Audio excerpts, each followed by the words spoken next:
everyone, welcome to Paradigm, the interview series where we look into the ethics of artificial intelligence and its implications for online safety and today's. I'm your host, Ruhani Surana, and I'm honored to introduce Wilson White, the VP of Government Affairs and Public Policy at Google. It's great to have you here, Mr. White. We hope you're doing well. Thank you, Ruhani. Nice to meet you, and thanks for having me.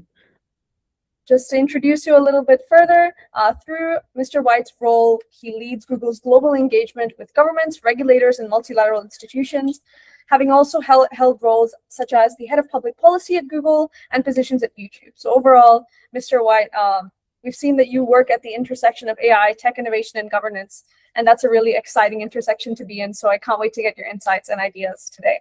Same. Very excited. All right, without further ado, let's get right into the discussion then with our first question. So in your view, what are the two most important elements in an ethical, safe, and youth-friendly AI integrated future? Well, I think the two things I'll say, if you're going to have a ethical, safe, and youth-friendly AI integrated future, there's probably several things that need to be true, but I'll just call out two of them to respond to your question here. And the first, I think, is what I would say is safety by design. You have to build safeguards directly into the AI models from the very beginning, not bolting it on, as an afterthought on the backside of this. And that means rigorous testing your systems to ensure that they recognize and that they can mitigate harmful outputs before they ever reach a user, and especially users who are from the most vulnerable communities, like our young people, right? So safety by design has to be one of those things. The second thing I'll say, and probably more importantly, is access.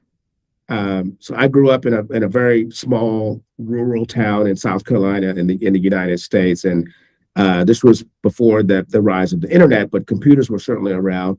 I didn't have a computer at home, and as a result of that, I wasn't having the benefits that came with having a computer at home. But through a series of very fortunate events for me, I was lucky to get accepted into the South Carolina Governor's School for Science and Mathematics, where I was not only introduced to computers, but to computer science. And I went on to study computer engineering in university, and it completely, I think, changed my relationship with technology. And today I'm working at one of the world's most consequential technology companies. But in the past, these types of technology gaps that I experienced as a young person would take decades to close. And unfortunately, we don't have that luxury of time in an AI world, right? The technology is just being developed and deployed too quickly to have that kind of lag time. And if we want to make sure that the digital divide doesn't become an AI divide, we have to make sure that we're providing access to as many people as possible, and not incremental access, what I call radical access. And by radical access, I mean that we need to ensure that the benefits of this technology is reaching all parts of society now from day one, that we're doing that as a foundational part of our rollout of this technology. And I think a big part of this being a youth-friendly AI integrated future is AI literacy for our young people. Safety by design, as I said, is the first thing. I think that's great. Protecting our users, that's hugely important, but so is empowerment. We need to make sure our young people are equipped with critical thinking skills so they understand how AI works. They recognize its limitations. They also know how to use it responsibly, right? Our youth should be active, informed participants in the AI future, not just passive consumers. So if I had to pick two elements that are key to having an ethical, safe, and youth-friendly AI integrated future, it would be safety and safety by design and access. All right, thank you so much. What a great opener to today's discussion. I think that you have mentioned how APAC as a market has been very unique, of course, in its dynamism. And so at Google's scale across APAC's many diverse markets, how do you balance that speed of AI-powered product deployment, that providing that radical access from day one? How do you balance that with the need for robust security measures and guardrails to help guarantee user safety? It's a really good question. Ruhani, you're asking the questions that I think governments and societies around the world are grappling with today, very seriously. These are really good questions, very difficult questions as well. We're certainly thinking very deeply about them at Google. When I think about how to strike that balance, I really go back to our corporate ethos. Our company's mission has always been to organize the world's information and to make it universally accessible and useful. And that mission really is what guides everything that we do at the company. And that's why today we have multiple products that have more than 1 billion users every day who are using those products. And so when we think about innovation, we think innovation and speed is not the opposite of safety and security. Those things aren't mutually exclusive, right? So when we think about the development and deployment of AI, we like to think about it as a guiding principle for us, which is to be bold, responsible, and together. That's our mantra around AI. The bold part, of course, is that we want to push the bounds of the technology. We want to make sure that we are innovating in creative ways. We're solving some of society's biggest challenges with the technology, but we want to do it in a responsible way. And that's where that responsible part of our principles come in. Now, part of being responsible is that we're doing rigorous testing. So before any product launch, it goes through extensive red teaming to really uncover vulnerabilities. Now, red teaming, you can think of this as hiring a team of experts to play the bad guys, to try to break the system, to find out where those vulnerabilities are. And by doing that, you can fix those vulnerabilities before that product ever reaches the public. So that rigorous testing, I think, is one way that you kind of strike that balance.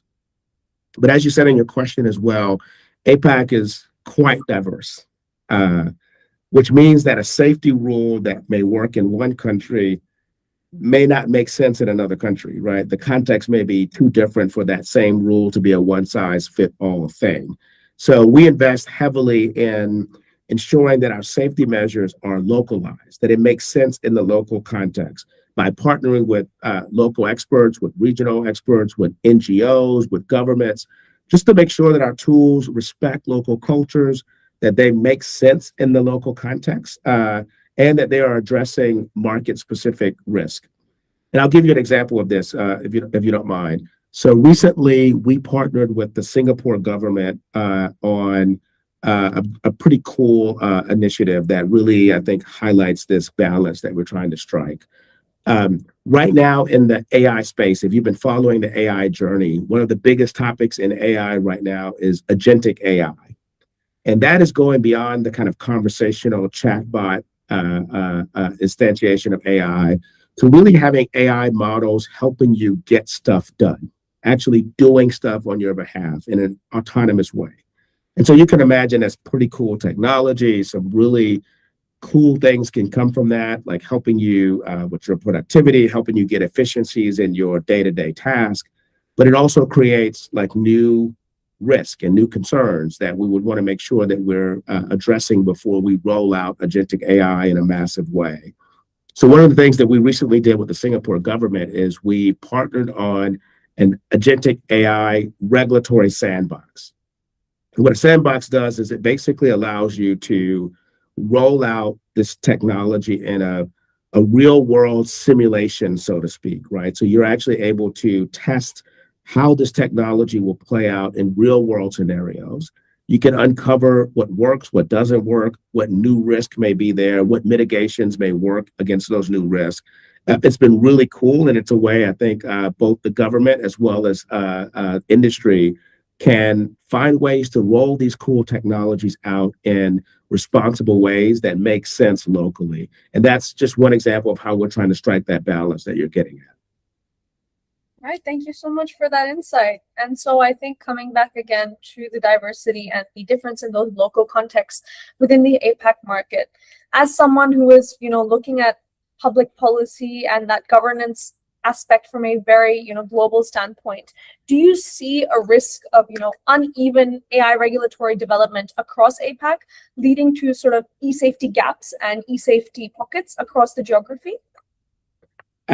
Absolutely. When you have like totally different rules in different countries, it just doesn't work. It doesn't work. It creates a major challenge. Um, think of it like this. Imagine if you had different traffic laws for every street in your neighborhood. right? So as soon as you cross a border, the rules are different. That would create a lot of confusion for the driver, for the other drivers. It would also create safety risk, right? Because the rules are changing a bit too frequently in how you're operating, right? It would create challenges in how you operate your vehicle in a safe way. It's kind of an extreme example of what I think comes when you have a fragmented system of rules around a technology that doesn't really lend itself to these kind of jurisdictional boundaries in that way. And another part of the fragmentation piece that you're raising at is it also creates an attack surface for bad actors. So whenever you have that handoff from one country's rules to a country with a different set of rules, that translation, that area of gap, not only is it a safety gap, I think, as you alluded to in your question, but it's an area where bad actors can exploit because there's confusion there, there's ambiguity there, there's a risks there that there's not harmonization around that. So I do think that that's one of the big risks there.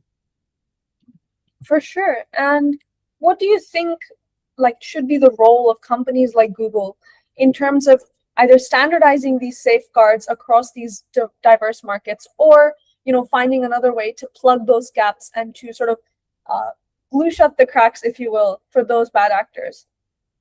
Very, very good question. I think we play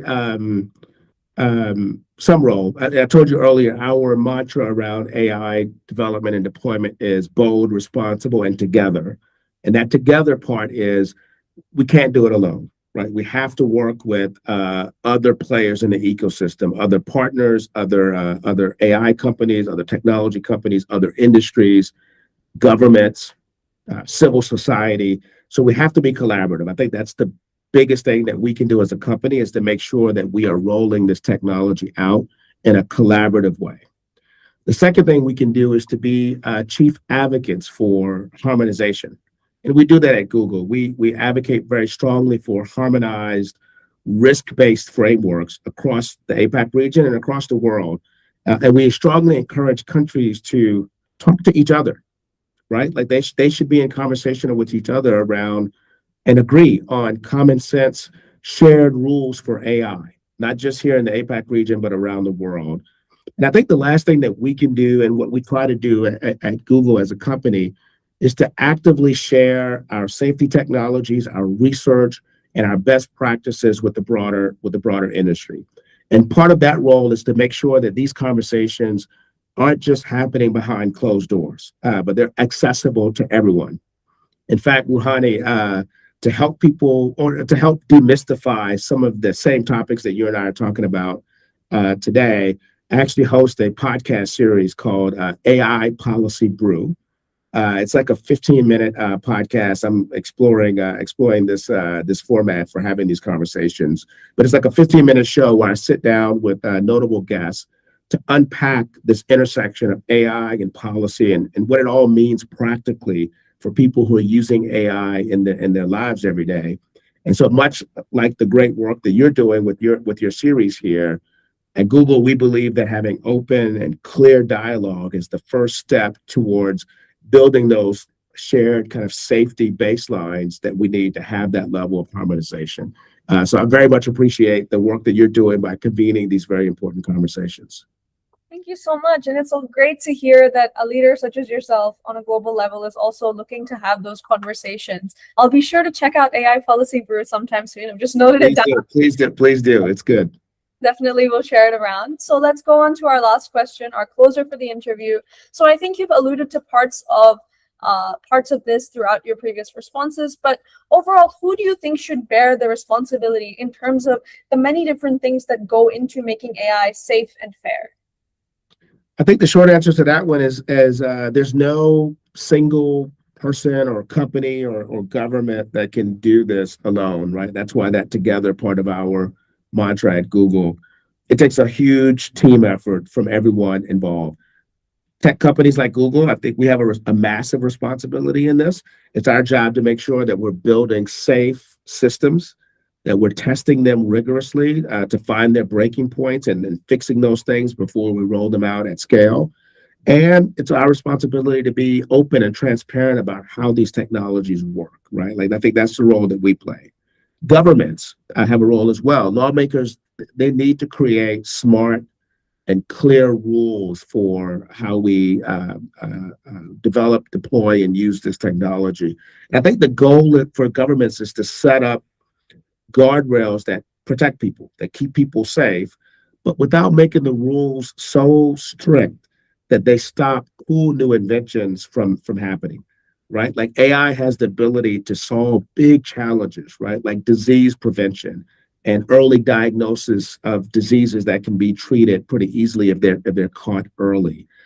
Things with climate change and sustainability, this technology really has the ability to do major things for society. And so we want to make sure that those guardrails keep people safe, but don't constrain that level of innovation and beneficial uses of the technology. I also think that schools and communities play a role in this as well, Ruhani. Teachers and community groups, they're very important. They help teach everyone how the technology works, how people can use this technology for their own benefit. And they play a role in making sure that all kinds of different voices and perspectives are at the table when we're talking about AI and how AI should work. So I think they play a big role in this. And then lastly, I'll say students, young people, people like you, I think are critical. We're really counting on our youth to be a big part of the equation and a big part of the solution here. You're growing up with this technology, right? You see the world very differently from folks who may have grew up in a different technological transition in a technological era. So as you are growing up with this technology and living it, asking the tough questions like you're doing on your video series here, expecting companies like the company I work for to do the right thing, speaking up about what you want the AI future to look like.